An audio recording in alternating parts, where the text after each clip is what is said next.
never seen a single paranormal thing in my life. I was around the age of 11. My sister was around 8 years old. We lived with our parents in a quaint little neighborhood. We walked to the bus stop every morning together for school.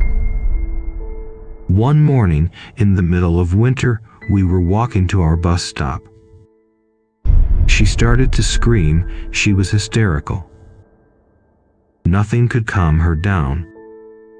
She kept screaming, "He's standing right there. He is right there." We'd look around. There was absolutely nothing. We were pretty spooked, obviously, but we went on with our day like normal, and later told our parents what had happened. We started to finally ask her to describe what she saw. She had mentioned it was an abnormally tall figure in all black, and you could not make any facial features out, so she was not sure who, or better yet, what it was. It would normally be seen off in the distance, in a window, or behind a tall tree. We were at a park one time after school, riding our bikes down a hill, and she had stopped in her tracks. It was extremely difficult to halt a bike down a grassy hill, but she stopped out of fear. She had saw it behind one of the pines in the distance, you know, the ones where the branches are far above the average adult's head. She said, "I see him right there. His head touches the branches," and my heart dropped. I couldn't see it, but I could sense how absolutely terrified she was, and it shook me to my core. We immediately turned our bikes around and headed straight home. Over time, it became the normal.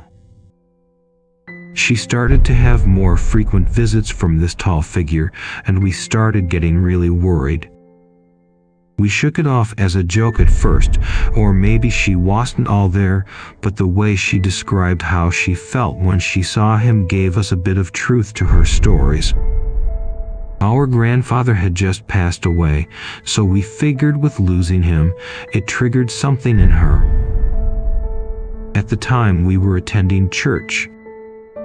We'd go for youth nights after around 7 during the summer.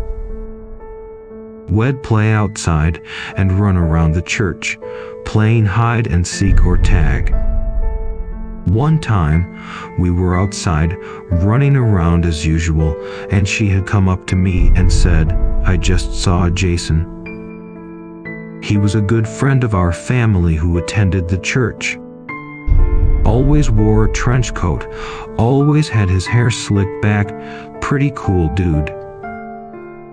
We had come to the entrance of the church, ready to go home, and my sister had mentioned she had saw him to our family members. They told us Jason was off on a mission in another country. They got worried and took us home immediately in case it was a predator or what we both imagined to be another visit from her shadowy friend. Here's a turning point to the story. She shared a bedroom with our grandmother. They kept the door open sometimes when they'd go to bed. Anyone else would think that's insane for this reason exactly, but she started to see figures in the house. One night, we had heard sirens across the street. We woke up and immediately got bombarded with phone calls from my mom. She couldn't get onto our street because police and ambulances had the road blocked off. My grandmother, my mother, my sister, and myself were all standing outside on our front yard to see the windows had been shot out across the street. We found out the following morning the neighbor across the street from us had a home intruder, and they had shot the intruder's knees out. There was a huge gap in time where she did not see the shadowy figure for years. Our mom several years later was diagnosed with Hodgkin's lymphoma, cancer of the immune system. We had moved to a new house. The basement was always flooding with sewage. Eventually, we had sewage coming up through our pipes, sinks, and tub, and with all the bacteria in the air, she had a very hard time fighting off infection. We almost lost her. She told us never to go into the basement. That eventually made my sister fabricate these new horrors, most of which she won't ever describe to us, but what she kept seeing around this house was new and evil. We eventually moved from that house, and it was demolished shortly after. The last time that she ever saw the man in black was in a dream. She was around the age of 18. She said she was walking into our old basement and she saw these little sootball creatures on the floor. She was carefully trying not to step on them. She finally got to the bottom of the basement, and in the corner was a girl in white crying. The girl had reached her hand out to my sister, and without any notice, she felt a familiar presence behind her. She had turned around, and there was the tall shadow figure. He very quickly wrapped his arms around my sister and pulled her away from the girl, and then she woke up. To this day, I still get freaked out, and I get chills typing this story out and telling it to others.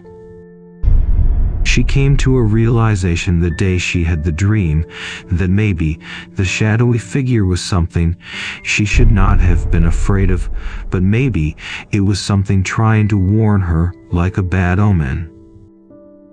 She had first saw him after our grandfather died, before the intruder across the street, several times before our grandmother passed, a lot before our mother was diagnosed with cancer, and a lot when we lived in the house that damn near killed her. When she saw him at the church outside, we were sure someone real, outside of the shadowy figure, was watching us, and we feel that him being there might have been a warning that a predator was nearby. Again, I'm still skeptical to this day, but whenever I tell this story, it just sends chills down my spine. I always catch myself looking over my shoulder, hoping nothing is there when I tell it.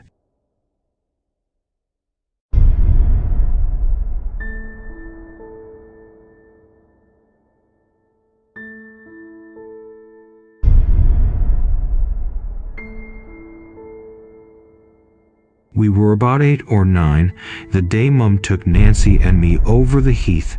It was a hot and bright day in the middle of the summer holidays.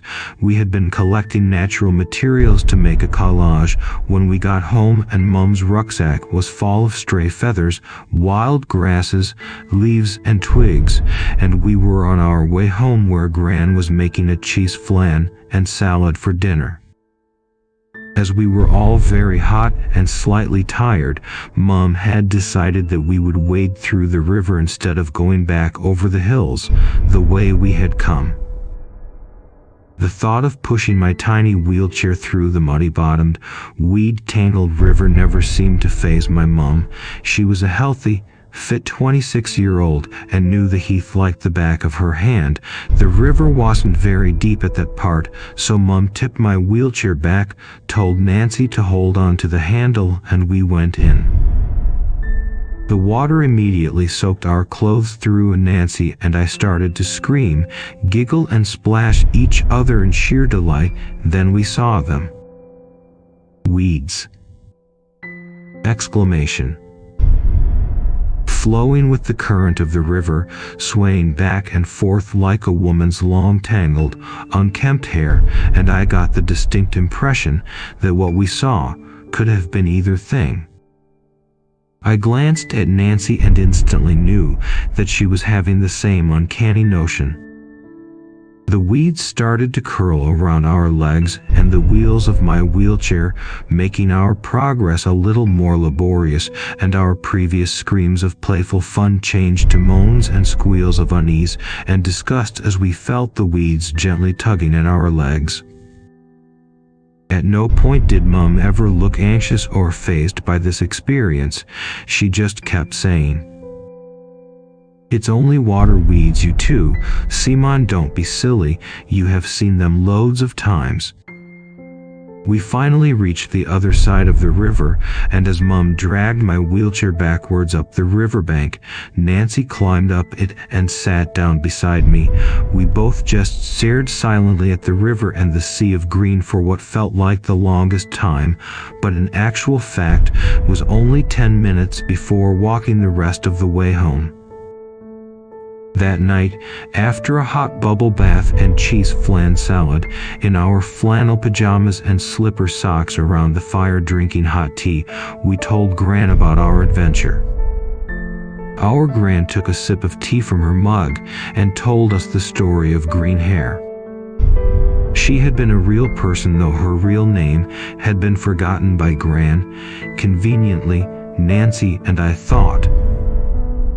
Anyway, she had lived in the village around 1912, before the area was built up and modernized and developed into what it has become. She was young and kind, with a pretty face and beautiful long blonde hair, a daughter of a gentleman farmer, and was deeply in love with a handsome young soldier. They were to get married, but before they could, the Great War broke out, and her young man was called up to fight. He was killed by a hand grenade on the front line, and when she found out she was widowed before she'd even became a wife, she lost the will to live, and driven by grief-stricken insanity, she went to the same river that we waded through, and she threw herself in. The river was as wild as the land at that time, and by the time her body was discovered, it was blue, bloated, and half-eaten by fish. Her long corn-colored hair had become interwoven with the slimy algae and long strands of evil-smelling river weeds, which clogged and choked the bed of the river.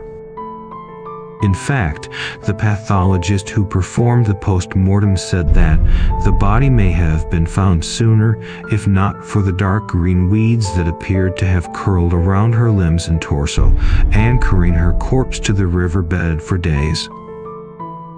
From that time onwards, it was said that that river was haunted, cursed, or both, anyway, an extremely bad place. People claimed to see the spirit of the young woman kneeling beside the river and weeping bitterly.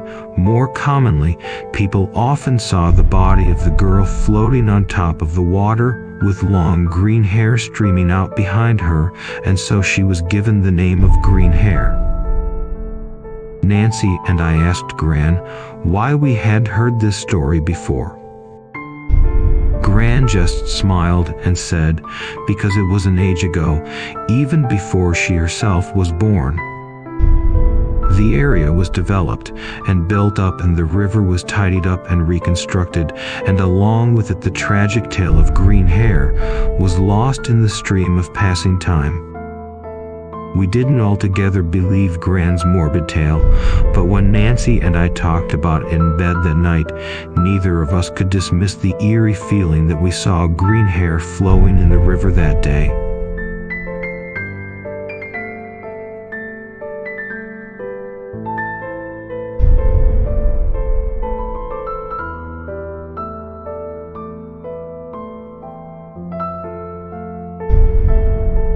I surprised my girlfriend with a trip to Cincinnati to see the Newport Aquarium last week. I really wanted to get out of my parents' house, so I booked an Airbnb somewhere on the edge of town for the weekend. The pictures of the apartment seemed nice, and we were both excited to see the town as well as have a weekend to ourselves. When we arrived, we were a little bummed about the state of our accommodation. Aside from the trash unemptied by the last residents, it was clear that the hosts had been very specific about the pictures they had posted online. The apartment was obviously very old as well as empty. It was bare of furniture except for the essential bed, couch, and modest kitchen appliances. I did a full inspection of the apartment, including spot checking the bed for bed bugs, making sure there was no mold, checking the locks. Lastly, I came around the bathroom, which was in desperate need of remodeling. The shower had stains, the toilet hardly flushed, and the sink barely had any water pressure. It was clear we had definitely not been sold on a weekend stay in paradise. After day one of exploring the town was over, we were both tired and had climbed into bed. After about an hour of tossing, I realized I had to use the restroom, and this is where things got creepy. I sat down on the toilet and pulled out my phone to scroll through Instagram when I noticed something move out of the corner of my eye. I looked up from the screen and noticed the bathroom door had opened and was slowly moving till it came to a creaking halt against the shower curtain. I froze for a minute to collect my thoughts and dismissed the incident as a draft moving through. I was sold on that idea till I realized that the shower was now on. The loud noise of the water rushing out of the tap petrified me.